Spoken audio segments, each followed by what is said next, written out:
A gente recebe no estúdio da CBN Santos o antropólogo Daryl Champlin, ele que é um especialista, a gente pode falar assim, sobre o assunto felicidade, qualidade ou estado de felicidade, um estado de consciência plenamente satisfeita, né? Uma das definições do dicionário, Daryl. Você acha que as pessoas elas têm muita dificuldade em buscar a felicidade por uma série de fatores, até digamos, tradicionais, de valores que elas mantêm, às vezes, do passado? Como é que é esse conceito para você? Bom dia, obrigado por atender aqui a CBN Santos. Eu que agradeço o convite. Eu acho que as pessoas têm muito conflito hoje porque elas estão constantemente em busca de alguma coisa que muitas vezes elas não conseguem alcançar. São vários aspectos relacionados à questão da felicidade que merecem destaque. Um deles, um dos grandes destaques, é que a gente acredita que se a gente tem coisas, a gente é mais feliz do que se a gente não tem coisas. E o que tem sido descoberto por dezenas de pesquisas nos últimos anos é que ter coisas não necessariamente traz a felicidade. Traz a felicidade de uma maneira muito mais eficaz. Estar com pessoas traz muito mais felicidade para as pessoas. Ter estabilidade na vida, não necessariamente material, mas ter uma estabilidade emocional na vida do que ter coisas. Mas o que o nosso universo nos força é buscar, de muitas maneiras, ter objetos, porque a gente acha que se a gente tem uma coisa em casa, uma televisão de plasma, sei lá, uma LCD, sei lá qual, de última geração, a gente demonstra que a gente conseguiu conquistar uma felicidade, porque a gente conquistou coisas que duram, coisas que, enfim, revelam que a gente tem um certo poder. Mas, na verdade, não é nem bem por aí. Então, a gente está em constante conflito entre o desejo de poder ter coisas e a ausência, às vezes, da possibilidade de ter essas coisas.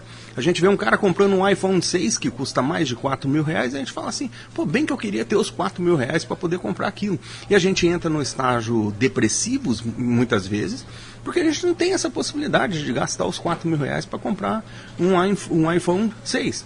Então, isso que tem sido demonstrado nos últimos anos. Que a gente não tem, que a gente está em constante conflito, constante briga com a gente mesmo para ter em vez de ser. Ou seja, é uma sociedade que ainda se baseia muito em valores materialistas. Ah, sem dúvida alguma, nossa e praticamente todas as outras do mundo ocidental. Curiosamente, o que a gente encontra é que dos 10 países mais felizes do mundo, que eles fazem esse tipo de pesquisa, né? Eles fazem levantamento do índice de desenvolvimento humano, enfim, da capacidade de se ter estabilidade na vida e tudo mais. Dos 10 países mais felizes, por assim dizer, do mundo, 8 localizam-se na Europa, 2 fora da Europa. O 10º é a Austrália e o 6º é o Canadá. Todos os outros são países tradicionais europeus e, de modo geral, países pequenos europeus. Por exemplo, a Dinamarca é o país que é considerado o mais feliz do mundo desde 1973. E aí quiseram saber por que será que lá é tão bom assim de se viver. E fizeram algumas pesquisas que trouxeram curiosidades. Então descobriu-se, por exemplo, que estabilidade de emprego, estabilidade de serviços públicos, ausência de violência nas ruas, ter uma renda que te mantenha, mas não necessariamente uma renda espetacularmente alta, mas que te mantém. Enfim, ter todos esses aspectos dentro da sociedade tornam da população uma população mais contente com a situação que tem. Portanto, populações são mais felizes.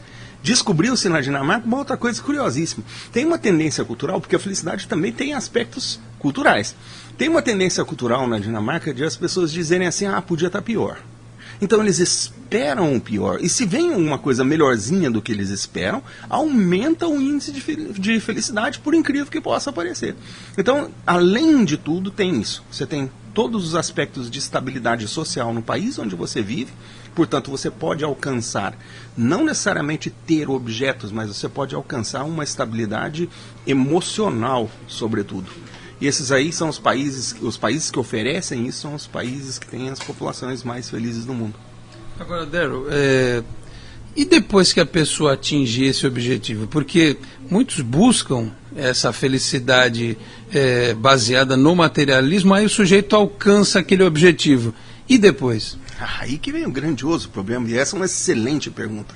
O que você vai observar é que o cara alcançou a plenitude, ele tem tudo que ele possa imaginar. Tem o iate, e quantas vezes a gente vê isso nas celebridades, né?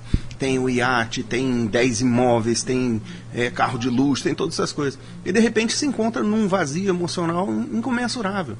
O que você ouve falar de celebridades ou de empresários que chegaram no auge da vida e aí entram em depressão profunda porque acabou o desafio. Então o grande desafio é um de paradigma. Você tem que mudar o paradigma da sua vida, você tem que mudar a sua cosmovisão para alcançar uma felicidade plena que envolva outros aspectos. Por isso que é tão interessante de se observar que as pessoas que têm menos costumam ser as pessoas que têm mais felicidade. As pessoas que têm menos dinheiro, as pessoas que têm menos poder, são as pessoas que costumam alcançar um nível maior de estabilidade pessoal e, portanto, de controle emocional, por assim dizer. É justamente o que se explica muitas vezes o fato de a pessoa ter uma boa condição financeira, ter recursos e por qualquer motivo desenvolve uma depressão, tem algum problema de saúde relacionado à falta de felicidade, justamente por isso, né, por não ter um objetivo além do que os bens materiais podem proporcionar. O que você vai descobrir que entre essas pessoas que alcançaram níveis muito altos de progresso material? E aí essas pessoas que entraram em grandes depressões, o que você vai descobrir com elas é que elas às vezes buscam a felicidade de uma outra forma e, por exemplo, então eles saem em uma culatra, abandonam tudo, vão para a Bahia, compram uma propriedade, montam um hotel ou montam um restaurantezinho e vivem feliz da vida dali para frente. Então eles fazem uma grande reformulação pessoal, até mesmo do ponto de vista das expectativas que têm. A depressão é hoje um dos maiores problemas da humanidade. São os 3 grandes problemas: câncer, depressão e problema cardíaco. São os 3 grandes matadores da sociedade atual. E o que se descobre é que trabalhando nos aspectos da recuperação da felicidade e da condição emocional, você consegue combater essas 3 grandes doenças. Tudo bem? Então, grandes problemas são ocasionados pela busca excessiva do ter em vez de ser, que eu costumo sempre falar para os meus alunos e para os meus amigos. A gente precisa buscar mais ser do que ter. E uma das grandes escapatórias é essa daí. Você muda de cosmovisão, você muda de desejos, inclusive.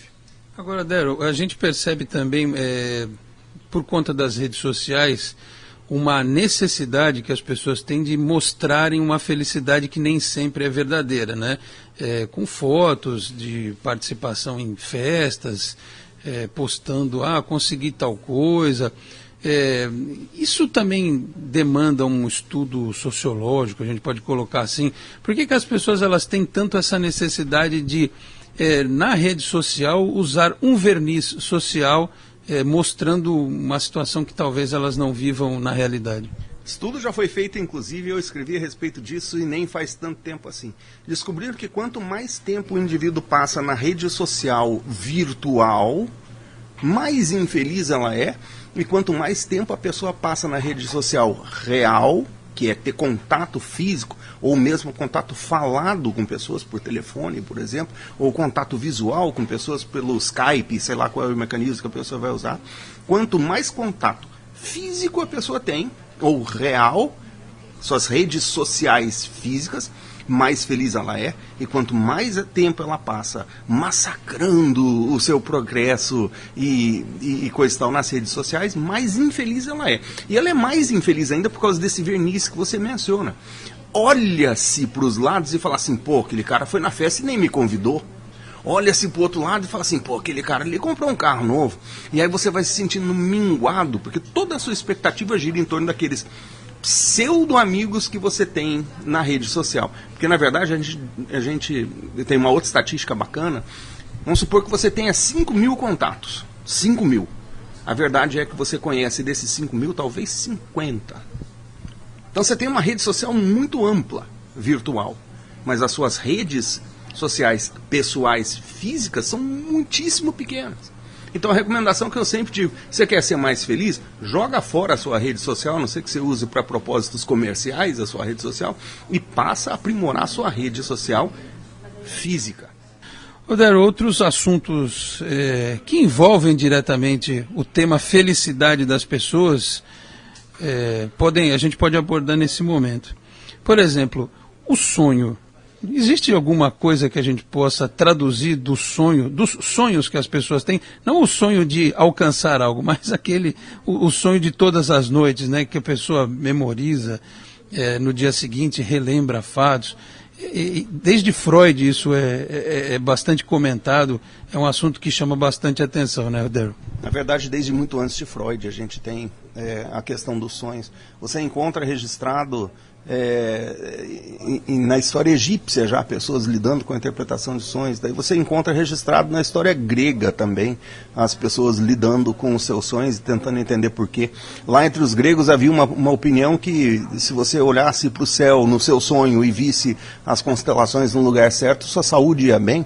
Se você visse as constelações bagunçadas, sua saúde ia mal. Então eles faziam uma associação desse tipo de lá de trás.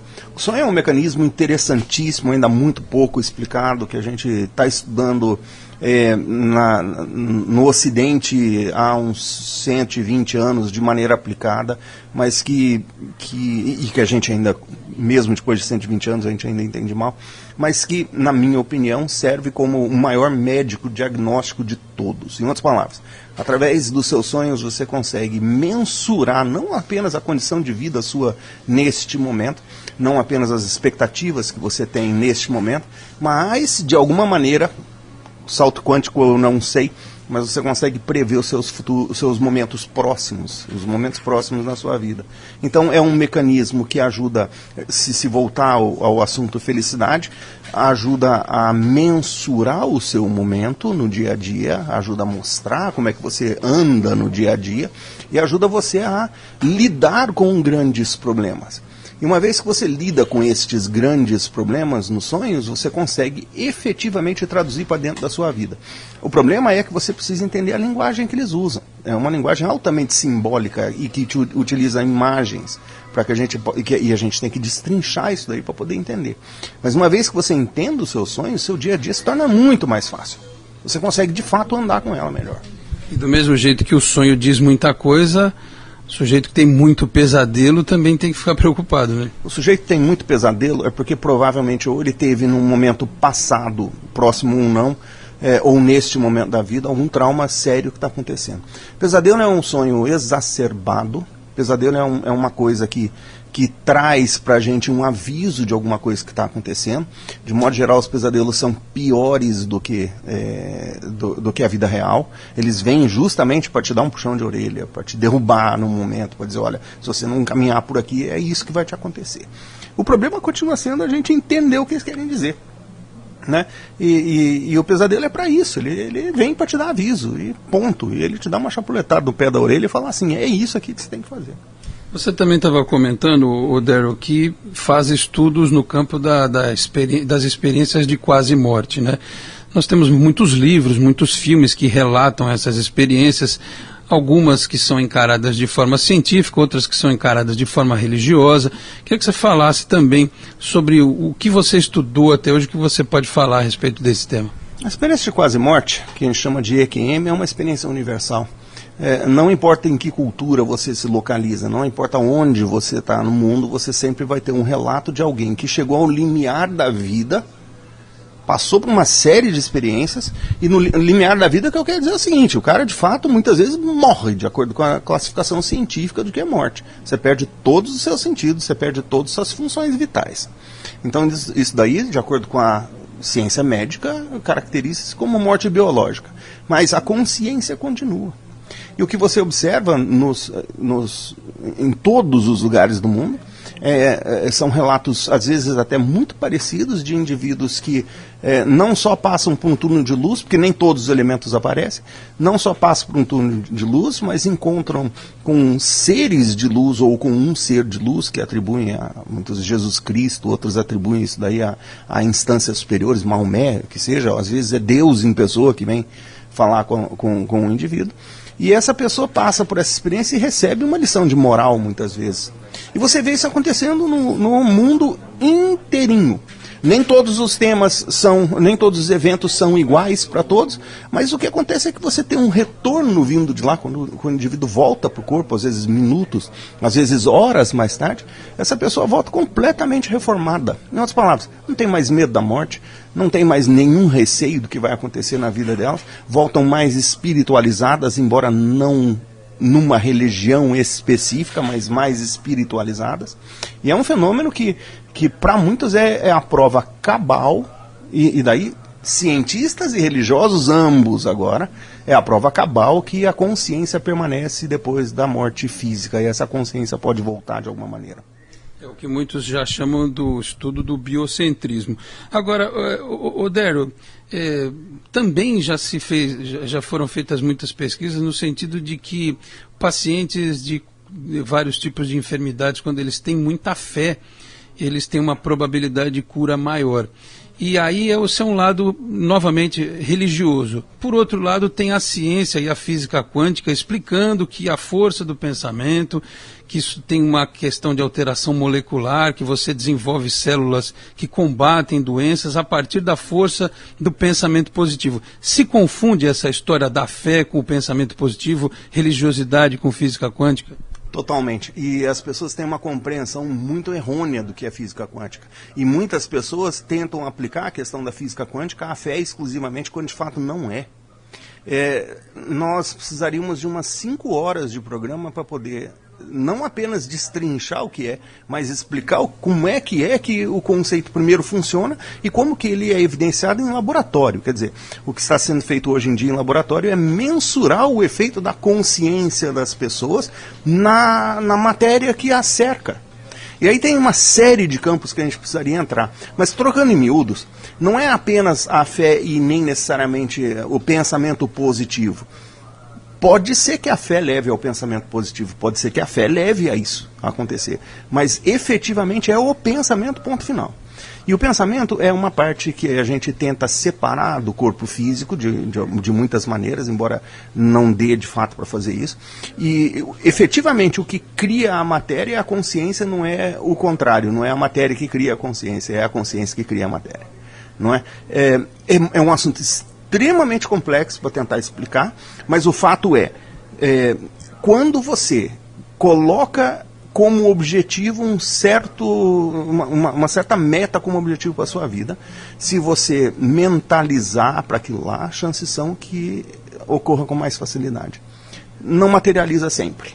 E esse é um dos grandes mistérios. Por que funciona para uns e não funciona para outros? É um dos grandes mistérios que está neste campo de estudo nesse momento. Mas o fato é que a percepção, no que eles chamam de campo de possibilidades, é o que de fato pode fazer materializar uma realidade física. Né? De novo eu digo, é um mecanismo espetacularmente complexo, para a maioria das pessoas, absolutamente inalcançável por conta da fé, digamos assim, das crenças mais materialistas do que das crenças mais espiritualizadas, por assim dizer. Né? Agora, Odério, então, para a gente resumir, quando começamos a entrevista, falávamos sobre felicidade. Então, o que a gente poderia dizer é que as pessoas com uma postura mais positiva em relação à vida, uma postura mais positiva em relação às dificuldades pelas quais elas passam, uma forma mais tranquila de lidar, inclusive, com as dificuldades do outro ser humano. Isso tudo são pequenos pontos que formam o quebra-cabeça que ajuda o sujeito a ter uma felicidade plena, né?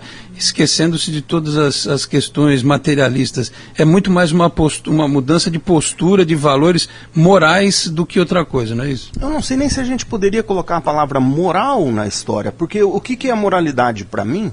Pode ser que não seja exatamente a mesma coisa que a moralidade simboliza para você ou para uma pessoa que tem uma outra religião.